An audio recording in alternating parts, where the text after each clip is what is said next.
環境的に厳しいっていう方がね多いと思うんです。で爆音は困るけどちょっとノーマルやとねやっぱり物足らんなと、どこどこ感欲しいな。でもね迷惑かけるようなね爆音はね嫌やという方がね北米マフラーね検討されてると思うんで、12ミリはねパンチアウト12ミリはねやった方がいいですよね。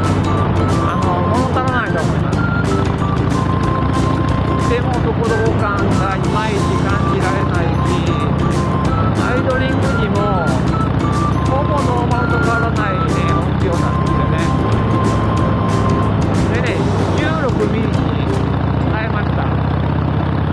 でねアイドリングにもねやっぱりね音量がね上がりましたね。でアイドリングにからね重低音がね出てます。先ほどの動画で見ていただいて騒音計でねほぼねノーマルと変わらない結果やったんですけど、実際聞いたら全然違います。重低音バリバリ出ます。でね走ったらね高音がね出るんじゃなくてね重低音がねもっと強調タイプ出てくるんでめちゃくちゃね心地よくねいわゆるハーレーサウンドがね出ます。多分ねこの感じでねパンチアウトの20ミリなんかにするとね多分ねむっちゃ音でかくなると思うんですけど、このね16ミリはね絶妙やと思います。ノーマルでねちょっと物足らんっていう方はね北米マフラーのねパンチアウト16ミリこれはねおすすめです。迷惑音ではないですし重低音が十分出ますし、おそらくねもうええやんっていう感じになるねマフラーやと思いますよ。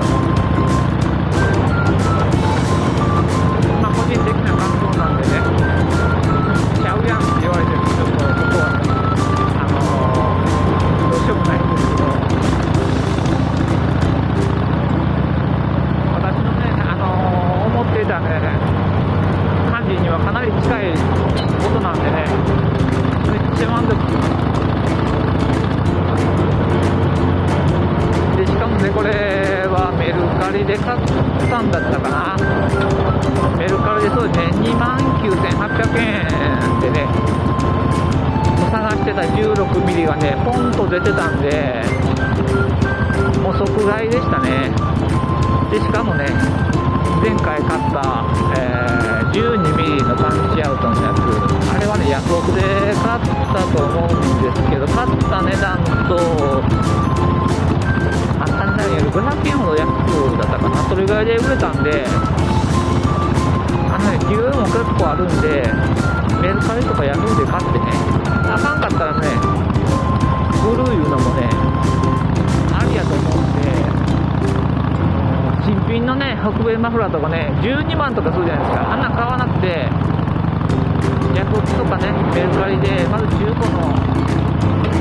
買ってね試してみられるのがいいと思う。まあねおすすめはね北米マフラーパンチアウト16ミリ